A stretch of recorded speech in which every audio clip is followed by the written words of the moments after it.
Hello, thank you everyone for joining us. We are back with another episode of Meet the Breeder. Today we have Rebecca Ward from Three Hen Farm, and correct me if I'm wrong, but you are out of Oregon? Yep, Awesome. Can you start with telling us a little bit about how you got into Nigerians and a little bit about your current herd, please? sure. So I started with chickens, which is the gateway animal to farming. Oh yeah. Um, we have a variety of food allergies in our household, including wheat, corn, and soy. This is Quillicene, my little helper here. She's a semi-bottle baby, and so she's usually with me if I'm doing anything and she can get in the space. But anyhow, so we got goats, hoping to raise them grain-free and to have successful lactations with no grain. And so I got my original goats from a herd that is actively growing their goats without grain. And it's just kind of exploded from there. Can't have just one. And then, of course, Nigerians tend to have lots of babies. They were my first large stock. And so I didn't want to have, Nubians or Lamachas that would be significantly larger than I am. I am a solid 5 foot. So having a standard breed goat didn't seem like it would be my best decision to start with. And so I got Nigerians. So I feed my herd. Now, first of all, they've never had grain, which I think is an important thing to emphasize. I don't recommend that anyone just stop feeding grain to a herd of goats, especially if they are working goats. But I feed mine a high quality tested hay, which here it's normally a third cut orchard. This season I am working with a second and third cut orchard and alfalfa blend. I do avoid the genetically modified feeds here, so the hay blends are a good way to do that because you can't really use most of the chemicals with grass and legume blend. So that's what I'm working with this season, which it does change depending on the quality of the hay that my hay provider has. I also have a local grass hay that's grown by a friend of mine who uses a completely chemical-free. She hand pulls weeds and all that. My goats always have access to hay. I think that's very important when you don't feed grain. They need to be able to keep those rumens working. I also feed my milkers, get a blend of alfalfa pellets and organic alfalfa pellets, some pumpkin seeds, some black oil sunflower seeds, and some coconut is what we're currently working with. And that does sometimes change as well. These are on about 3 acres of untreated land, and currently it's mostly bramble, which contains a lot of blackberry leaves, which are high in calcium. So I kind of try to look at everything that the boys are eating because they do have both working bucks and pet wethers. And so that 2-to-1 ratio is super important for especially those wethers, a minimum of 2-to-1. And so I do use some black oil sunflower seeds. The growing kids, when I'm milking their moms, they do get a little bit of the alfalfa blend that their moms get just to kind of keep them occupied while I'm milking. But it's not a significant part of their diet. The bulk of their diet is hay. Okay. And of course they nurse. Are you on official milk test or no? I am. This 2020 was my first year, and it was quite the year. I dam raise, and I did attempt to introduce bottles, although I was not as aggressive, I guess, as I should have been. What you have off the top of your head, but as far as production, butterfat, were you happy with what you originally saw when you first started testing, or did you have to make some tweaks? Happy. I have one doe. So we did have to evacuate for the wildfires. We were gone about 2 weeks, and it dropped us down to once a day production. I have a fourth freshening doe who's 6, and she has milked over 1,000 pounds. Even though about half of her lactation was on once a day milking. I have another doe who's right behind her. They both earned their superior genetics this year, despite, having milked only once a day for about half that lactation. Very cool. Do you also participate in linear appraisal or showing or anything like that? Okay. Mm-hmm.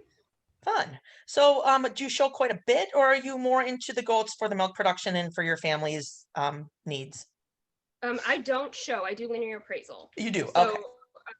For me, I'm primarily motivated to have good milkers who are able to maintain their body condition, take care of their babies, and be healthy on a diet that doesn't include grain. Okay. And then, some of the ways to prove that out is through the linear appraisal, through the dairy herd improvement, the milk testing. And it also helps me. I'm super logical, and it's really difficult for me to make decisions without solid numbers. And so it helps me sort of, scale out all of my emotions, which are very strong for my goats, and focus on their actual production ability. Good. Okay, very cool. I was going to ask a little bit about your management methods because it sounds like you do use a combination of more natural methods and more conventional. What areas would you consider yourself to lean a little more natural with how you take care of your herd, and what situations would you prefer a more conventional approach? Again, this is the thing that, folks should definitely be doing their research and making good decisions for themselves and not just, jumping on any type of bandwagon. But I almost always make an effort to, well, first of all, prevention. The goats don't get fed on the ground. Their hay is in a feeder. All of their feed bowls are above their bottoms, so they're not pooping in their buckets. You can see behind me, I have the feed bowl one of the feed bowls that they're using during milking. It's upside down. Quillicene did upset but everything is turned upside down so that if a bird flies through the barn or something, I'm not going to end up with their waste where my goats are eating. So that's something, the prevention is a huge thing. But I almost always attempt to make a natural approach to anything before reaching for chemicals. Chemical resistance is a huge problem in goats. There's not a lot of chemicals that are actually labeled for use in goats. So the bulk of what we use as producers would be off label. And then what is labeled, there's a lot of resistance issues. So my motivation stems primarily from avoiding those types of issues, not just for my own herd, but for all the goats. My herd has never needed a chemical deworming for intestinal parasites. So that's one thing I've really been focused on. I do use a combination of, feeding them off the ground and then an herbal support. They can't call it deworming anymore. But I do use an herbal product as a prevention with my herd as well. And then I run fecals to be sure that things are working, which I strongly recommend folks run fecals. I've learned to do them myself, but there are labs that you can mail your samples into when you're not in a hurry to get kind of a baseline where you're at. Very cool. Thank you so much for sharing that. Is there anything else you'd like to talk about before we hop over to your website and start working through your herd? Not that I can think of off the top of my head. Okay, we're going to flip over to your website then. And we'll just start right at the beginning. And you can kind of share with us, talk us through a little bit here. We'll start on your homepage. Sure. So I did build this myself, and so I recognize that there are definitely things to be worked on. So all of our goats are American Dairy Goat registered goats. We do have honeybees and some poultry as well, but that's less of a focus at this point. The goats tab has a little bit of information on how we are currently raising them. The does are on about 3 acres. We are working on cross fencing so that we can better manage our land. The mineral plan is a little bit different. I need to add that we are including a Zinpro, which is a zinc supplement. And then the Mana Pro has ammonium chloride in it, and I just rotate that through for about a week every month on the boys to pulse dose as a prevention for urinary calculi. We have not had any issues with it in our herd, and to our knowledge, all of our boys who have moved as wethers have never had an issue, but we do find that to be an active problem in the goat community, and so we make an effort here to prevent that. Okay. On my doe page, those are my current working does. Firefly is not in milk. The rest of them are working, so they're all milking. Angel and Myrtle are the 2 does who have earned their superior genetics. So that's Angel. Right now she's shedding her coat, so she does not look that sleek and beautiful. And then Myrtle, they are full sisters. Were these your first two goats you ever purchased, or are these just kind of your two main milkers right now? I started with 3. One of them is currently a queen over some wethers on another farm, and then the other 2 are Angel and Myrtle, and they're still here. And then Pumpkin joined us shortly later, and she's still with us as well. So I have the bulk of the original goats I started with, and then I've primarily grown my herd through kiddings. I've basically kept the bulk of the does born here. I've sold very few. And then in 2020, I did bring in 2 does that would be unrelated. Those are my junior does. Those pages need some serious updating. Okay. In April. Let's talk about bucks. So this is my elder buck. Kay, we call him. He is the sire of lots of the babies here. He's got an impressive pedigree. He's got some permanent, grand champions, several daughters who have milked over 1,000 pounds. Scotchy is a junior buck. These photos are outdated. I apologize. Without the motivation of linear appraisal, I didn't shave anyone in 2020, so no photos really. Scotchy's been here just over a year, and I have a couple of his doe kids here. One will be freshening in April. His dam milked well without grain. Fury is my newest buck. We brought him in September. His dam is gorgeous. She's been on the elite list for I think 12 years now, or 8 years now, something like that. And she was able to maintain extended lactation, which is one of my goals, is to have extended lactations here. So when you were shopping for bucks, were you only shopping herds that were using non-grain methods, or were you shopping just for the best milk production? I was looking for milk production and extended lactation. I also, the one, of course, it's super controversial, which I'm sure you know as a breeder as well, but I really dislike the process of disbudding. I think most of us don't enjoy it, but it is the one thing that I really dislike as a breeder. I still don't do it myself. I buy pain medication from my vet, and I pay somebody else to do the disbudding, even after all these years and owning 3 irons. And so I have been making the conscious decision to bring in polled genetics so that I can start working away from that, and just, eliminate that stress from my management. Okay. But I'm trying to do that without, losing the dairy production. So that's right. Something that, in the Nigerian breed, you find a lot of very colorful, beautiful goats with interesting coat patterns. But then when you look for the dairy behind them, sometimes it's hard to find. It doesn't mean you can't find it. But I think you do have to sometimes look harder for it. So, breeding schedule here.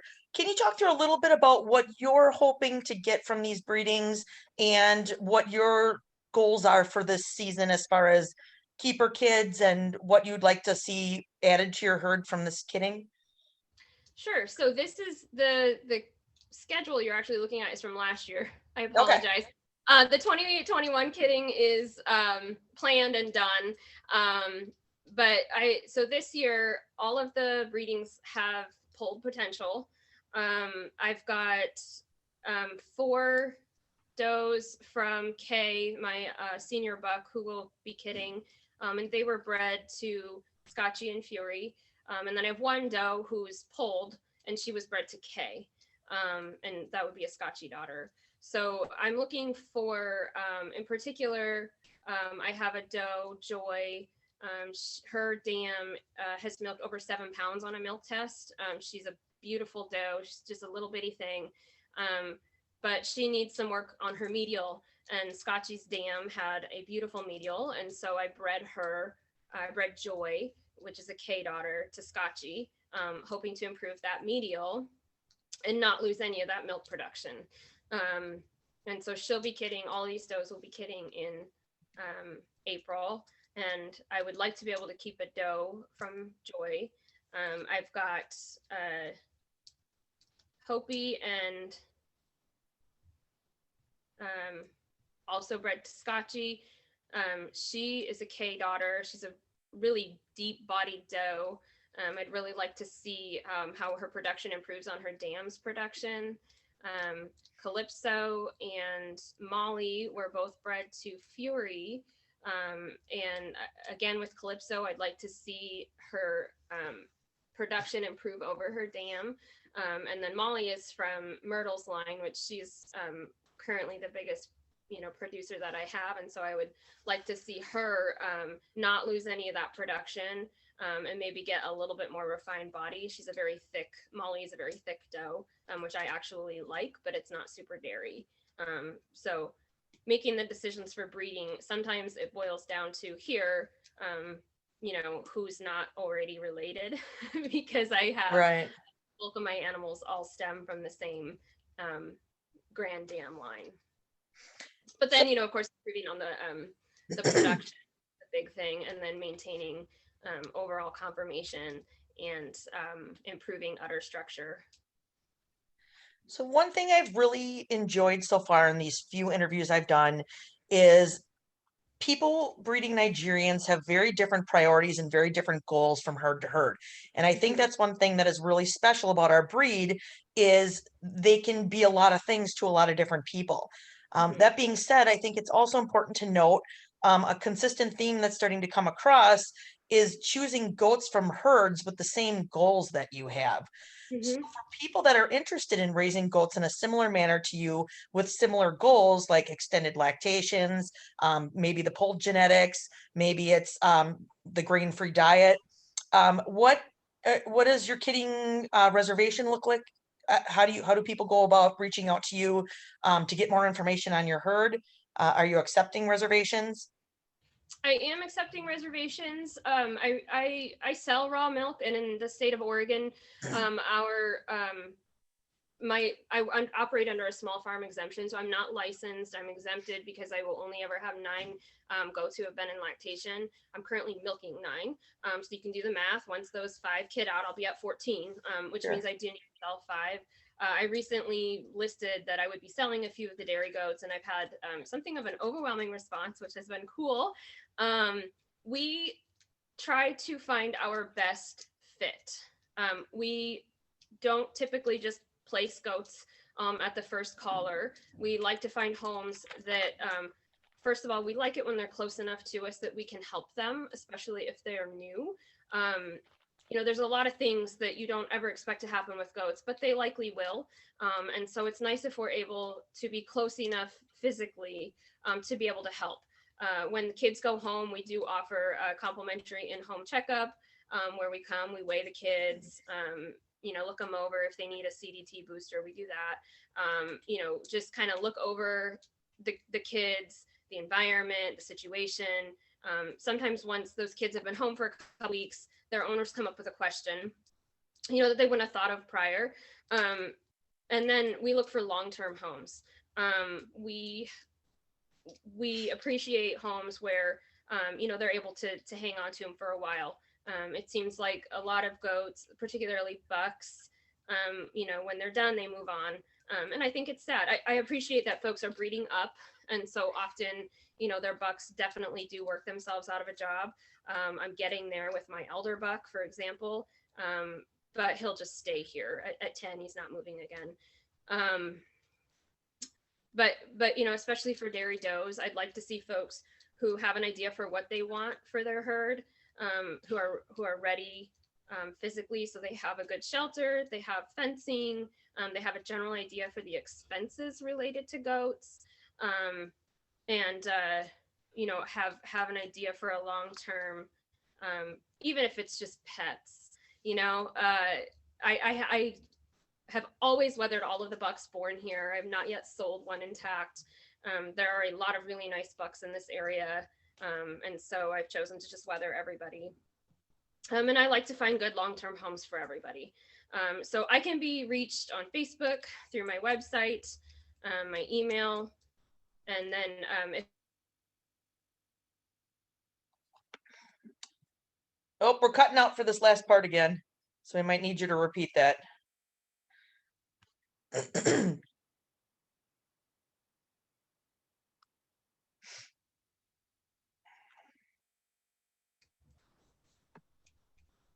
We had a little glitch again after you started talking about the best ways to reach you. Oh, I'm sorry. It's okay. So, website and Facebook is most accessible. And if we don't have a goat on our farm that reaches, the expectations or looks like it might fit the needs of a person, we are super happy to recommend other breeders. We have a nice network of breeders that we support and we love, and we are very happy to send folks to other breeders when we think there might be a better fit for them elsewhere. Wonderful.